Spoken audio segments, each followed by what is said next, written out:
So welcome to our sixth and final community coaching session. These community coaching sessions were funded by the Human Sciences Board of Directors with IDEA. The topics are presented by Dr. K based on what we come up with in previous sessions. The mini lesson that you're going to hear today, so like the first 15 or 20 minutes will be recorded, and then I'll upload it to our YouTube channel in the next couple of days.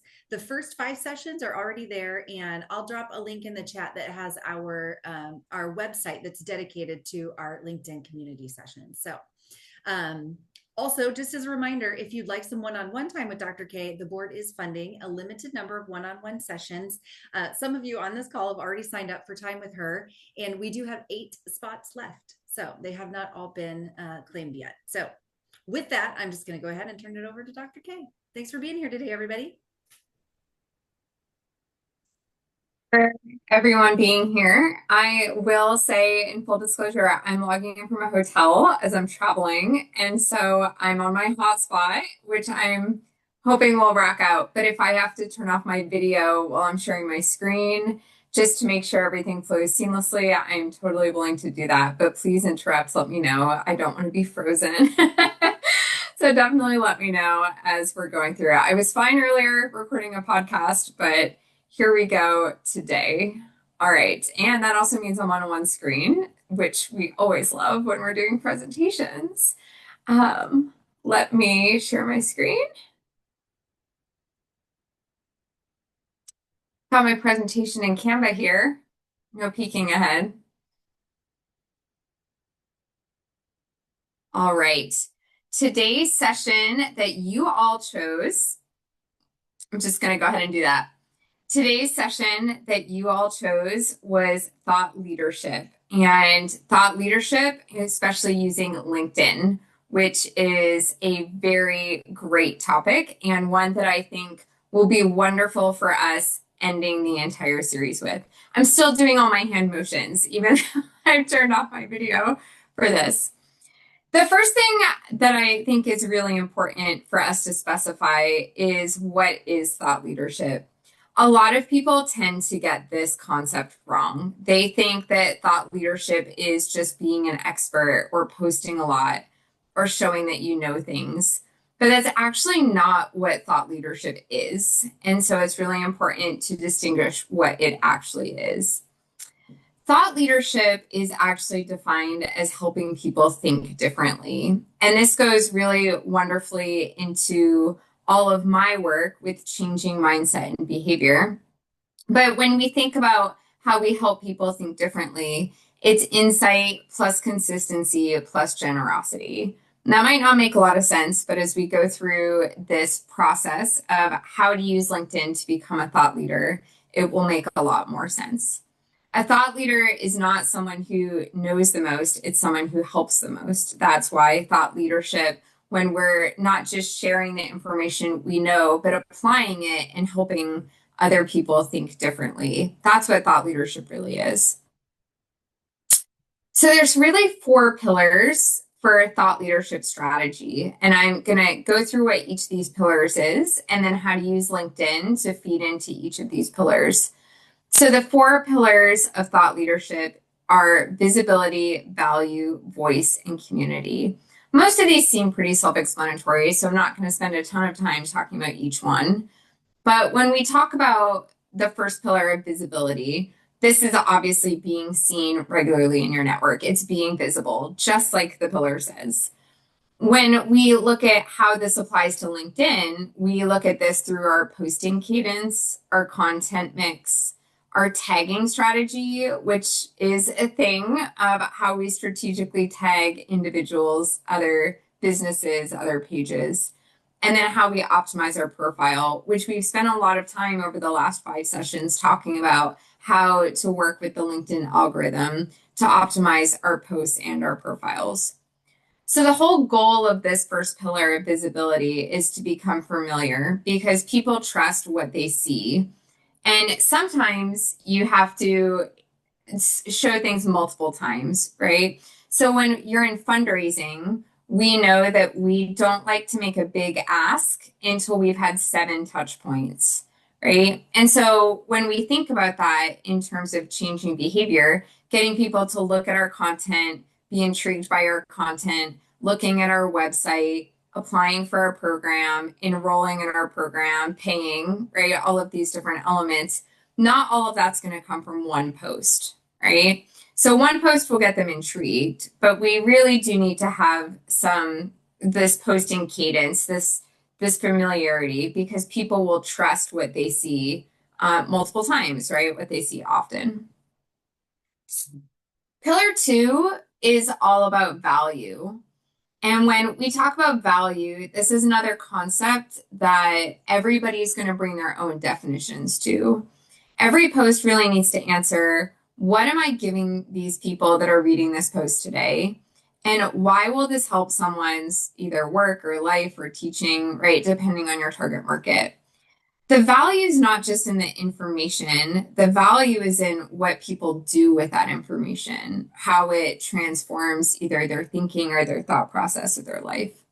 So there's a couple examples here of different things that could be really seen as valuable, but I'll talk more specifically in the next section of like how to incorporate this in your actual LinkedIn posts.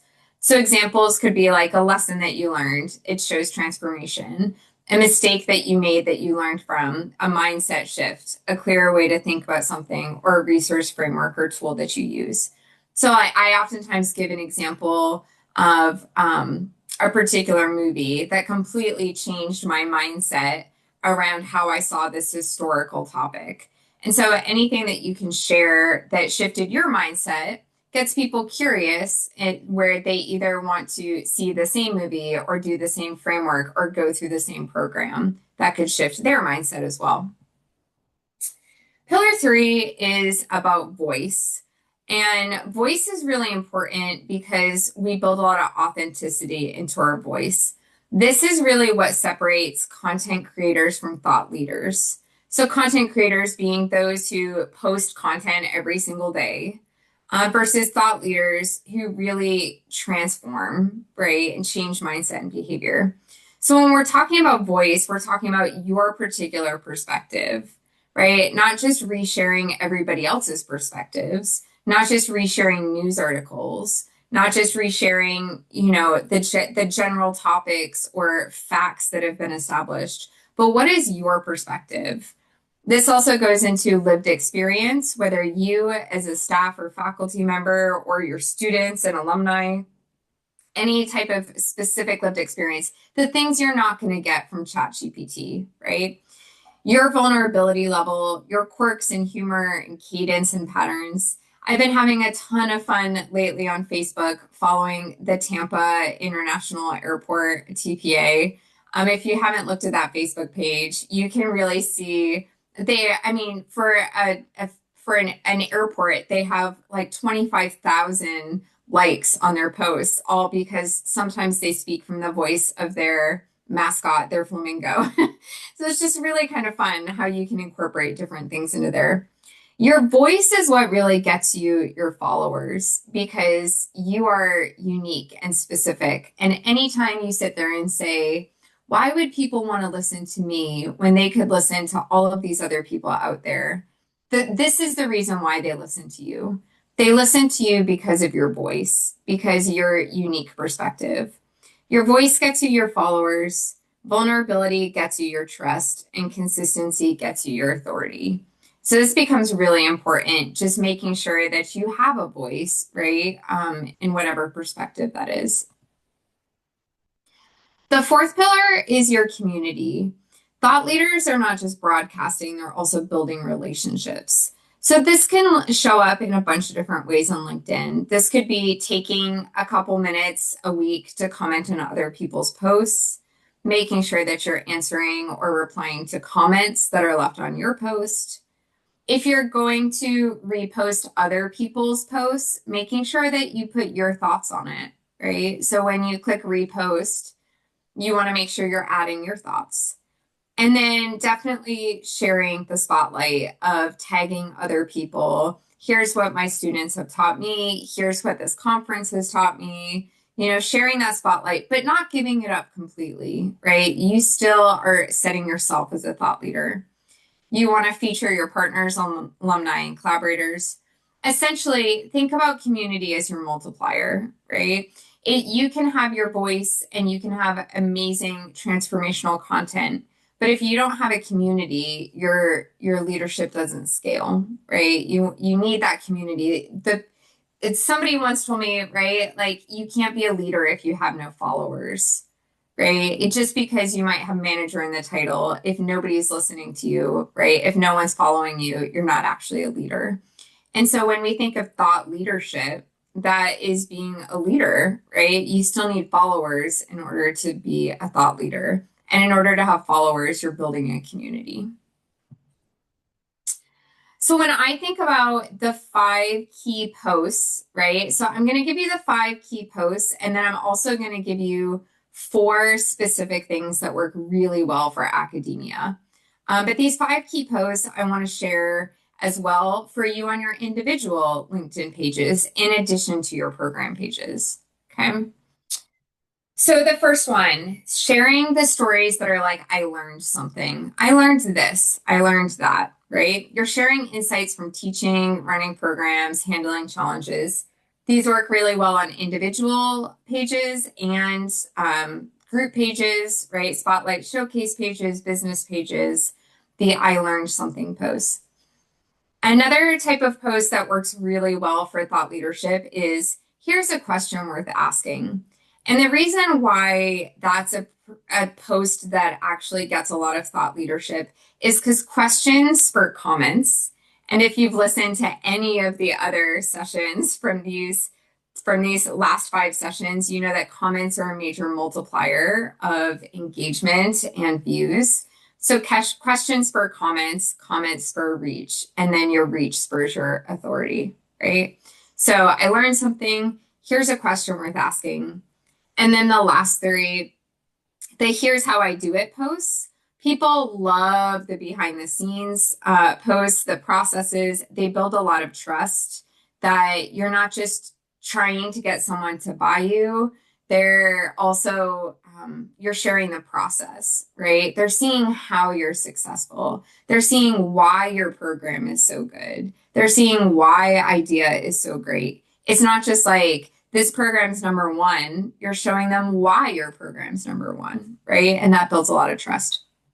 When you can have posts that say, I noticed something, right? This is really, if you're in the research world, I like to think of this as like the summative research where you're looking for trends. So you can comment on trends in higher ed or online learning, student behavior. I've noticed something from students this year, right? I've noticed something in students since COVID.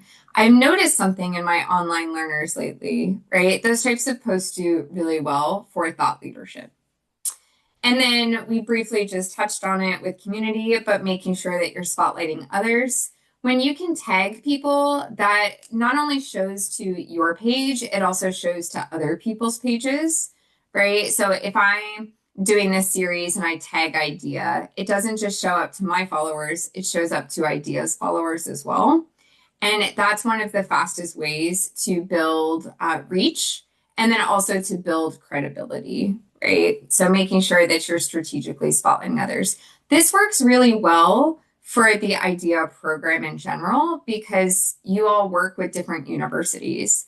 So not only are you lending credibility through your university's brand, but also through other universities' brands. You're also showing that you're a team player and that you have just a lot of amazing things going on. It's a good way to build reach. So when I look at strategy for this, of how to make it really simple, right? We talk about we don't have a lot of time or resources. I like to use the 3-2-1 strategy. This is not a strategy I created. It's actually like a strategy in the social media world. But when I look at the 3-2-1 strategy, it's 3 posts a week. So like a Monday, Wednesday, Friday. I'm writing 2 meaningful comments, ideally per day, if possible, on other people's posts. and one direct message per week to nurture a real relationship. So that's not salesy, right? When we think about the 3 posts, that's your presence, right? That's your posting cadence. When you look at 2 comments, that's like boosting the algorithm, also building your reach. And then 1 direct message, it just keeps your network warm, right? And we had a whole session on different, like if we should use messages or not use messages, how we should use messages, right? I think that was in the end of either session 4 or 5. So you can definitely go back and look at that for messaging. So when we look at the specific post types for thought leadership in academia, I just have like 4 examples that work really well for academia, but that is in addition to the 5 that we just covered, right? So the 5 types of posts that build thought leadership also work for academia. These are just 4 that I've specifically seen in academia. So the first tool or type of post is that 1-minute wisdom framework. So that is a spin on the something I learned, right? So here's something that I learned, but it's taking ideas into a post. And so I call it the 1-minute wisdom because I can read it and learn something like really life-changing in a minute, right? So when instead of just saying like, hey, I learned this cool thing at this conference, you're like making it a tangible teaching point, right? That someone can read it in a minute. The second type of post that works really well for academia is like any type of list. People love lists on LinkedIn, and ChatGPT is really good for generating lists, which is great for us. But please, please, please make sure that you change the bullet points away from the emoticons because ChatGPT does their bullets with emoticons. And anytime someone sees a post that has a list that has emoticons, they know that it was ChatGPT and your engagement goes down. So keep the post, keep the lists, but change the bullets. Okay. So 5 things I wish students knew, 5 mistakes faculty make, 5 ways to build community. All of these are wonderful types of lists. The third type of post or tool is the myth versus reality post. These work really well in academia if you're trying to bust preconceived notions, right? Online learning is less personal. Reality, it's as personal as you design it to be. So any types of myth versus reality posts do really well in academia. And then the last one, the from my classroom posts. This is tiny moments that taught you something. So again, a spin on the 5 types of thought leadership posts because you're learning something. But this one's specific, like from my classroom type post. Things you specifically want to make sure that you're avoiding that are really prominently done in academia. I see it all the time, enough to put this list together. When you only post announcements, please do not do that, right? It's very passive. It's one way. You won't get followers. You won't get engagement. You're not going to get conversion of people into your program. You obviously need to post announcements at some point, but make sure it's not the only thing you're posting. If you're just reposting other posts without adding your own thoughts, that's not going to help you build thought leadership. That's just going to show that you have a good network, right? So if people are posting or resharing other people's posts, I'm going to start going to those other people as thought leaders, not you. Okay. Over formal writing, definitely get rid of the jargon, right? Using corporate speak in a human platform. This is a big thing with ChatGPT, Copilot, other platforms, making sure that it reads as if you're human, right? If you are going to do long paragraphs, make sure to split them up with white space. You see that a lot on LinkedIn now, making it easily skimmable, but making sure that things are on separate lines. When you take a strong stance on something, that can get you a lot of visibility, but don't just do it once, right? Make sure if you're going to take a strong stance on something that you do it more than once. And that leads directly into the last bullet point that thought leadership requires repeated perspective. So when we're kind of wrapping up our final thought here for our thought leadership, just remember that thought leadership isn't something like you announce, like, hey, our person, our faculty member was like the #1 researcher. That's cool. That's an award. That's external validation. But that actually doesn't make you or them a thought leader. Thought leadership is something that you grow and become by consistently sharing ideas that help others grow. That's how you build a following and engagement. And I can tell you so many stories of, especially grad students, right? Of grad students who have joined grad programs because of a particular faculty member. And that's why this all becomes so important on LinkedIn, because if faculty members can build their presence and the programs can tie in the expertise of the faculty members and their own page, you're going to do nothing but drive recruitment because people are actively seeking out people specifically to work with, those experts in their field, those leaders. And that's why thought leadership and also utilizing LinkedIn and getting your faculty on LinkedIn becomes so important. All right. I hope my sound wasn't cutting out too much there. No, okay, good.